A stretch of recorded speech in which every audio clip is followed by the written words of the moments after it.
Selamat pagi anak-anak yang hebat. Apa kabarnya hari ini? Semoga kalian semua dalam keadaan sehat dan penuh semangat.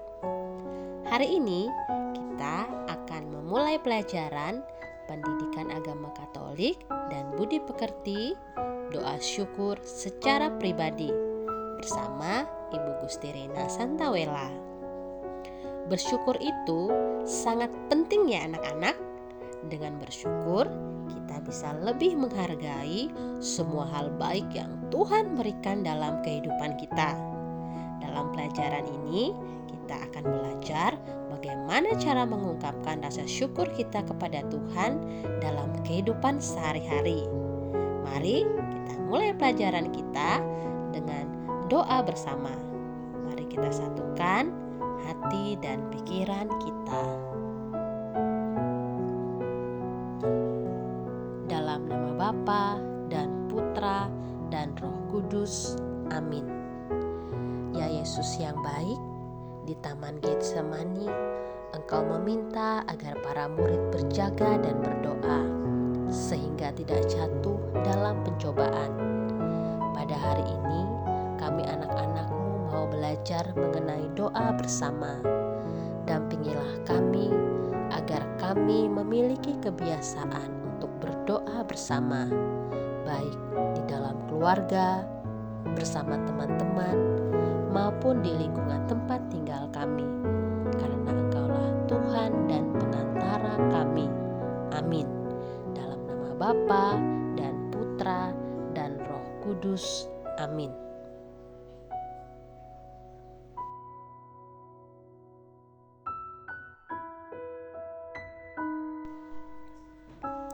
Hari ini kita akan belajar tentang doa syukur secara pribadi.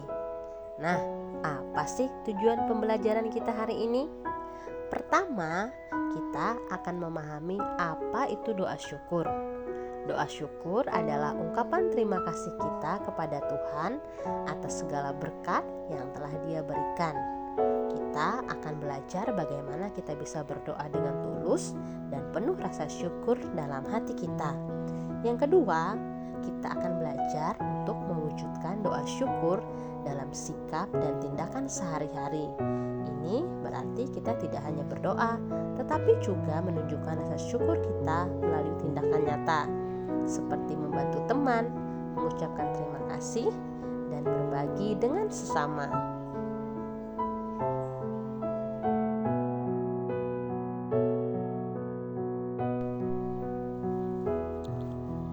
Coba ingat, kapan terakhir anak-anak mengucapkan terima kasih kepada Tuhan?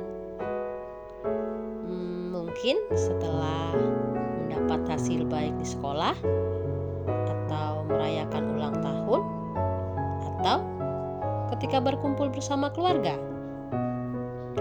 Doa syukur adalah cara kita mengungkapkan rasa terima kasih atas segala berkat yang sudah kita terima. Hari ini kita akan belajar lebih dalam tentang pentingnya doa syukur dan bagaimana kita bisa mewujudkannya dalam kehidupan sehari-hari. Apakah kalian sudah siap untuk belajar? Mari kita mulai kegiatan kita hari ini dengan hati yang penuh dengan syukur dan semangat.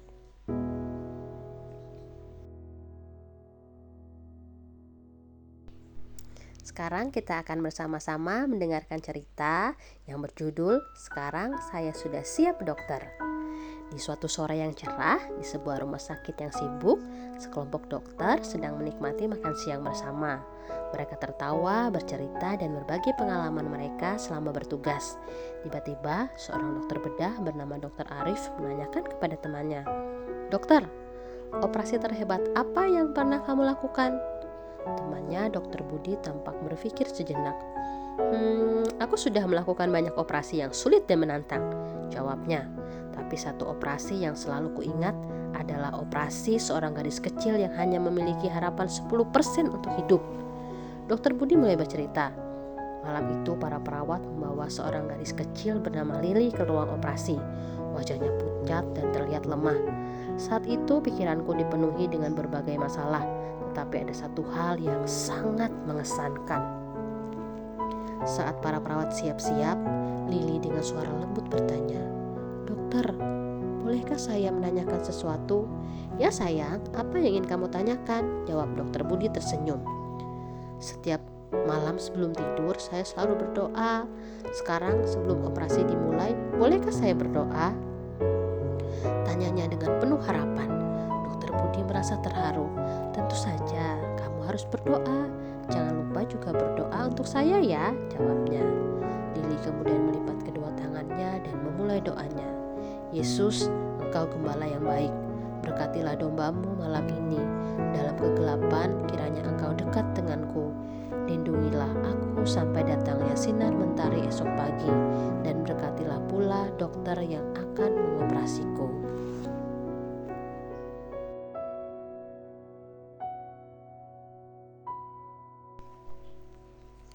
Setelah selesai berdoa, Lili tersenyum dan berkata, "Sekarang saya sudah siap, dokter." Dokter Budi tertegun, matanya berkaca-kaca melihat betapa besar iman yang dimiliki gadis kecil itu. Dia merasa terinspirasi.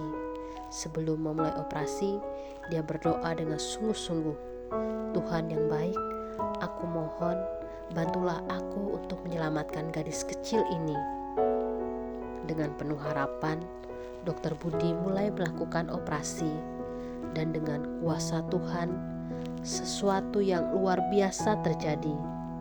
Lili berhasil diselamatkan.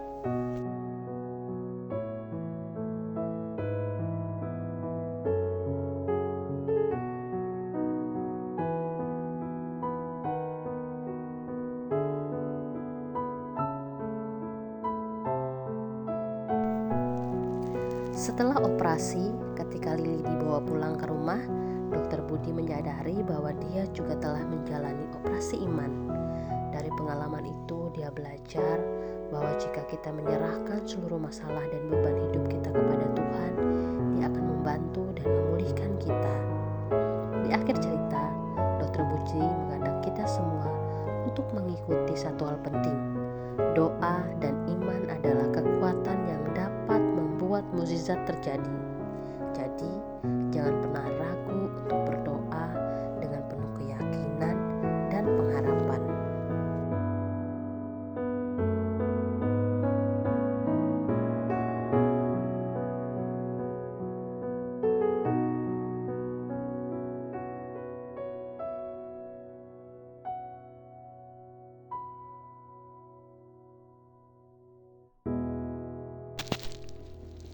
Anak-anak, kita akan mengambil pelajaran dari cerita yang baru saja kita dengar tentang gadis kecil dan dokter.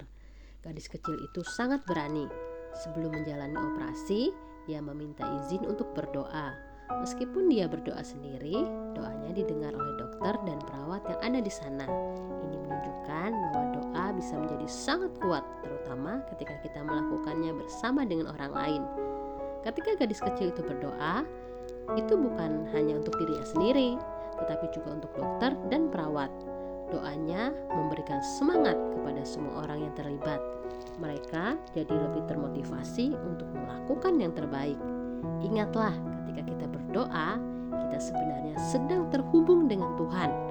Doa bersama seperti ini sangat penting karena memperkuat persahabatan kita dan memberikan dukungan satu sama lain. Maka kita harus terus berdoa dan bersyukur kepada Tuhan. Kisah Para Rasul bab 2 ayat 41 sampai 47. Orang-orang yang menerima perkataannya itu memberi diri dibaptis, dan pada hari itu jumlah mereka bertambah kira-kira 3.000 jiwa. Mereka bertekun dalam pengajaran rasul-rasul dan dalam persekutuan, dan mereka selalu berkumpul untuk memecahkan roti dan berdoa. Maka ketakutanlah mereka semua. Sedang rasul-rasul itu mengadakan banyak mukjizat dan tanda, dan semua orang yang telah menjadi percaya tetap bersatu, dan segala kepunyaan mereka adalah kepunyaan bersama. Dan selalu ada dari mereka yang menjual harta miliknya, lalu membagi-bagikannya kepada semua orang sesuai dengan keperluan masing-masing. Dengan bertekun dan dengan sehati mereka berkumpul tiap-tiap hari dalam bait Allah. Mereka memecahkan roti di rumah masing-masing secara bergilir dan makan bersama-sama dengan gembira dan dengan tulus hati sambil memuji Allah. Jemaat perdana selalu berkumpul untuk memecahkan roti dan berdoa bersama. Kebersamaan mereka menjadi daya tarik bagi masyarakat sekitar, sehingga banyak orang yang ingin bergabung. Persekutuan, persaudaraan, saling membantu dan berdoa bersama adalah nilai-nilai yang dipertahankan dan dikembangkan oleh Gereja Katolik hingga kini.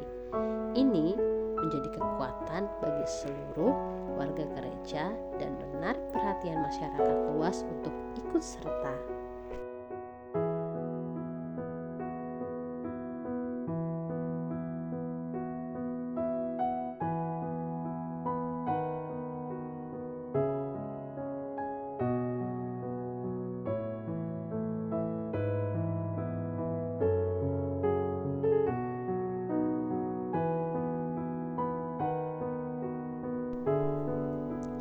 Baiklah anak-anak, sekarang saatnya kita menciptakan suasana hening. Mari kita duduk dengan tenang, tutup mata sejenak, dan tarik nafas dalam-dalam. Ibu ingin mengajak kalian untuk merenungkan beberapa pertanyaan penting yang akan membantu kita untuk lebih memahami arti doa bersama. Marilah kita hening sejenak.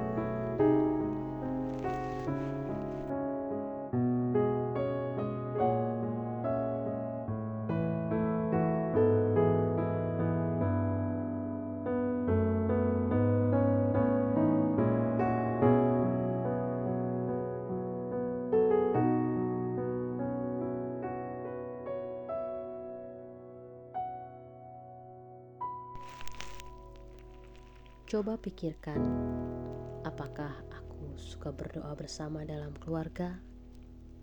Rasakan apa artinya ketika kita berkumpul bersama orang-orang yang kita cintai untuk berdoa. Tanyakan pada diri sendiri, apakah aku terbiasa merayakan misa bersama keluarga? Misa adalah waktu yang istimewa untuk kita bersama beribadah. Jadi ingatkah diri kita seberapa sering kita melakukannya? Apakah aku mengikuti kegiatan bersama teman-teman di gereja yang memiliki kegiatan doa bersama? Kegiatan ini sangat penting untuk membangun persaudaraan di antara kita. Apa niat yang akan aku lakukan agar memiliki kebiasaan doa bersama?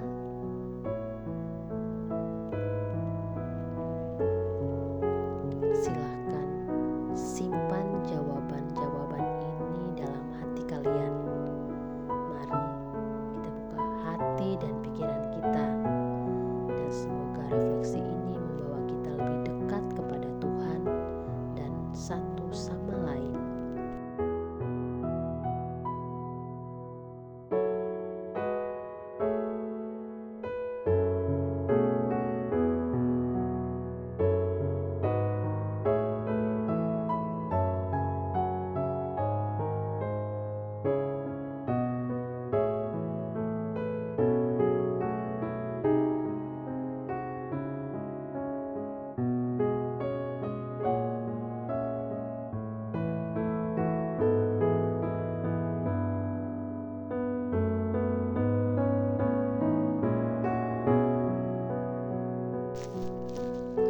Baik, Ibu akan merangkum pelajaran kita hari ini. Yang pertama, bahwa salah satu ciri penting kehidupan gereja adalah persekutuan. Yang kedua, setiap orang dapat menghayati iman secara pribadi, tetapi tetap harus ingat untuk berpartisipasi dalam kehidupan komunitas gereja. Yang ketiga, doa bersama adalah cara yang baik untuk mempererat persaudaraan di antara anggota gereja. Yang keempat, gereja perdana mencontohkan hidup bersama dalam iman dengan selalu berkumpul untuk mendengarkan ajaran Rasul. Yang kelima, manfaat doa bersama adalah memperkuat persatuan dan persaudaraan di antara umat beriman serta membuat wajah gereja lebih terlihat nyata. Dan yang terakhir, ada berbagai kegiatan doa bersama dalam gereja seperti perayaan Ekaristi, ibadat lingkungan, doa bergilir, doa rosario, doa novena, ziarah, dan pendalaman iman. Sekarang